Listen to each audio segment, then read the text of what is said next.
ब्राह्मण कैसे ब्राह्मण है, करिए, कैसे करिएगा? ब्राह्मण या ब्राह्मण ये बताइए कैसे कर नहीं करिएगा? सकते। क्योंकि वहां पर तो वही देखा जाता है ना कि ये हमारी जाति से है, हम इसी को वोट करेंगे, चाहे वो पंचायत हो या फिर विधानसभा हो या फिर लोकसभा हो। बिल्कुल, इस व्यवस्था को खत्म नहीं कर सकते, इस सोच को खत्म करना पड़ेगा। हम अब मान लीजिए मैं ब्राह्मण हूं या कोई और किसी और कैटेगरी का हो, उससे मतलब नहीं रखता। आप जिसको चुने या आपने जिसको अभी जाति के आधार पर चुन के भेजा हो, क्या आपके बीच में आके काम किया है? मुझे तो नहीं दिखता। किसी खास जाति के कोई चुन के गया उस जाति के लिए बहुत विकास का काम किया हो, नहीं। वोट मांगने के लिए जरूर इस्तेमाल किया जाएगी, आप इस जाति के हैं तो आप। जब तक राजनीतिक चेतना नहीं आएगी तब तक हम लोग कुछ नहीं कर सकते। मगर बिहार में जाति की ही बात होती है। जब भी चुनाव आता है सबसे पहले जाति देखी जाती है। अभी लोक आस्था का महापर्व छठ कल है। 4 दिन के नहाय खाए से शुरू आज खरना है और कल पहला अर्घ है, 20 तारीख को दूसरा अर्घ। हमारे साथ बात करने के लिए डॉक्टर राजेश कुमार मिश्रा जी हैं। चलिए मैं इनसे सीधे जुड़ता हूँ। सर, छठ के यहाँ पर छठ घाट का उद्घाटन में आप पहुंचे हुए हैं।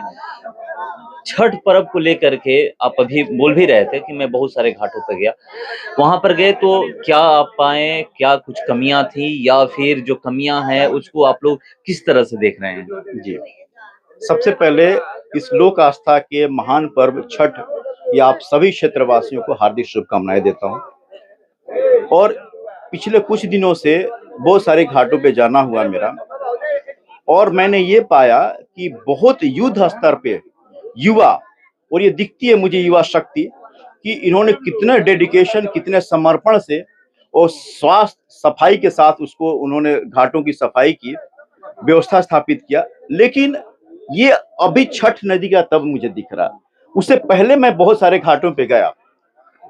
तो आज ये बात मुझे बोलते हुए थोड़ी दुख हो रही है और कष्ट हो रहा है कि इससे पहले घाटों की वो व्यवस्था नहीं है। जबकि हमारा बक्सर के जो गंगा घाट है वो विश्व स्तरीय हो सकता है, और किसी भी घाट से उसकी इतनी अच्छी व्यवस्था की जा सकती है, उसकी एक पहचान बन सकती है। लेकिन वो पहचान कभी मिली नहीं है। तो उसकी पहचान मिल सके, घाटों की व्यवस्था अच्छी हो सके, इसके लिए मैं हर घाट पे और पूरे जिले में भ्रमण कर रहा हूं।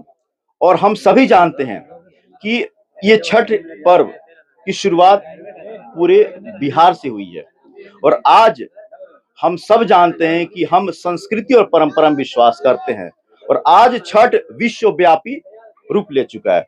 देश या विदेश का कोई भी ऐसा जगह नहीं हो जहां छठ पर्व नहीं मनाया जाता। तो ये हम सबकी कामयाबी है।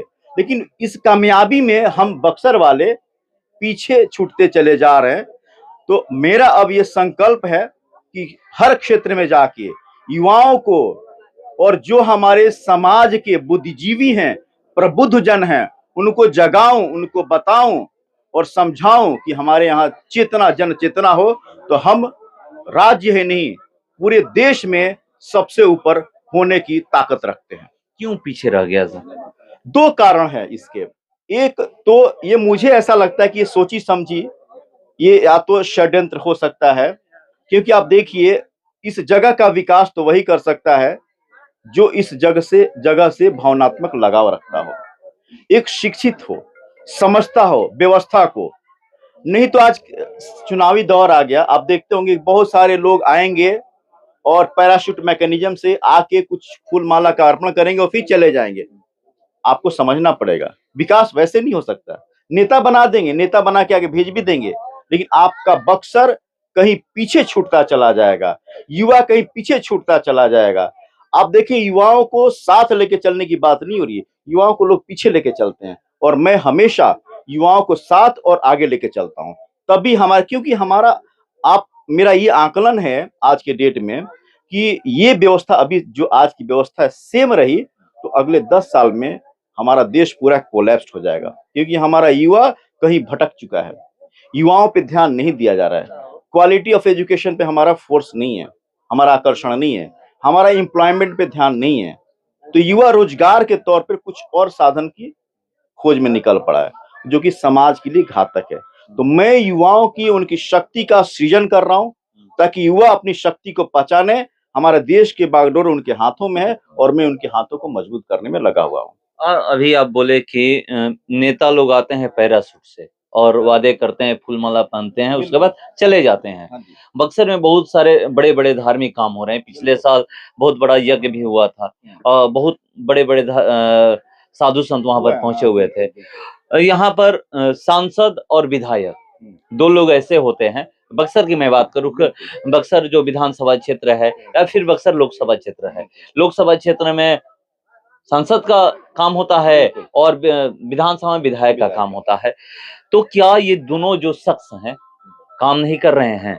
देखिए, मैं ये नहीं बोलता हूँ काम नहीं कर रहे हैं। आप सोचिए जो सरकार की चाहे कोई भी सरकार रही हो, उनकी योजनाएँ इतनी अच्छी होती हैं कि सारी योजनाओं को आप देखें और सारी योजनाओं का इम्प्लीमेंटेशन, एग्ज़ीक्यूशन हो जाए, तो हमारा ये जिला स्वर्ग बन जाएगा। लेकिन नहीं होता है। क्यों नहीं हो पाता है? कौन नहीं करने देता है? देखिए, करने नहीं देता, ये बात नहीं है, इंटेंशन। आपका इंटेंशन काम करने का है कि नहीं है? आपको जनता ने आपके ऊपर विश्वास दिखाया और आपने आश्वासन भी दिया चुनाव से पहले, बहुत सारे वादे किए। क्या उन वादों पे आप खरे उतरते हैं? मैं बोलता हूँ सब कुछ छोड़ दीजिए। हमारी बक्सर की पहचान एक धार्मिक स्थल के तौर पे हुई है। क्या श्री राम की कर्मस्थली को पहचान मिली है? आप एक छोटी शब्दों की ही बात करें, हम बक्सर को क्या बोलते हैं? मिनी काशी बोलने लगे। क्यों मिनी काशी? मिनी तो छोटा शब्द है, मिनी मतलब छोटा, काशी से छोटा। अरे हमारी बक्सर की अपनी पहचान है, पौराणिक ग्रंथों में ग्रसित वर्णित ये कथाएं हैं, श्री राम है, यहाँ आए हैं श्री राम। जो एमबीबीएस, जब मैं डॉक्टर हूँ तो एमबीबीएस पढ़ाई के बाद 1 साल की इंटर्नशिप होती है, ट्रेनिंग पीरियड। वैसे श्री राम का ये स्थलीय ट्रेनिंग पीरियड, यहीं से श्री राम बलशाली, शक्तिशाली उनकी पहचान बनी है और हम अपनी पहचान खोते चले जा रहे हैं। इसमें भावना होनी चाहिए। आप कोई भी व्यवस्था है, आप आदर्श गांव की बात करें, मैं छोटे-छोटे एग्जांपल ले रहा हूँ। आदर्श गांव को आप चिन्हित कीजिए, वहां जाके देखिए क्या विकास हुआ है। मोदी जी ने इतने ऐसे-ऐसे बना दिए उसमें कि कुछ करना ही नहीं है। सारे सिस्टम है, आपको अरेंज करना है, आपको कुछ करना ही नहीं है। तो ये इंटेंशन होना चाहिए। कारण क्या है कि हम ना जागरूक हैं और ना जाति में बटे हुए हैं। ये जब तक खत्म नहीं होगा, जब जाति में बटेंगे, रंग भेद में मतभेद होगा, तब आप समर्थक बनेंगे, आप वोटर नहीं बनेंगे। और आज समर्थक बनने की समय नहीं है, आपको वोटर बनना है। आप वोटर बनेंगे तो आप उसको ही वोट करेंगे जो शिक्षित होगा, जो आपसे जुड़ा होगा, आपसे भावनात्मक लगाव रखता होगा और आपकी उसकी हिस्ट्री देखिए, वो क्यों आया है करने। तो ये सब समझेंगे तभी आप अपने जगह अब का विकास जाति कर की बात की है कि जाति में बटे हुए हैं और जाति में जब तक आप बटे रहेंगे वोटर नहीं हो सकते हैं। यहाँ पर हम लोग बिहार की बात करें तो बिहार में जातीय जनगणना हो रहा है। बिहार में जो जाति अधिक है वो कह रही है कि हम अधिक हैं, हमारी हिस्सेदारी इतनी होनी चाहिए। अब कहाँ से बात कर रहे हैं कि बिहार में जाति खत्म कर दीजिएगा? खत्म नहीं कर सकते आप। आप चुनाव के समय ये व्यवस्था को अलग कीजिए। वो तो बदल नहीं, ब्राह्मण कैसे ब्राह्मण है। करिए कैसे करिएगा? ब्राह्मण या ब्राह्मण ये बताइए कैसे कर नहीं करिएगा? सकते। क्योंकि वहां पर तो वही देखा जाता है ना कि ये हमारी जाति से है, हम इसी को वोट करेंगे, चाहे वो पंचायत हो या फिर विधानसभा हो या फिर लोकसभा हो। बिल्कुल, इस व्यवस्था को खत्म नहीं कर सकते, इस सोच को खत्म करना पड़ेगा।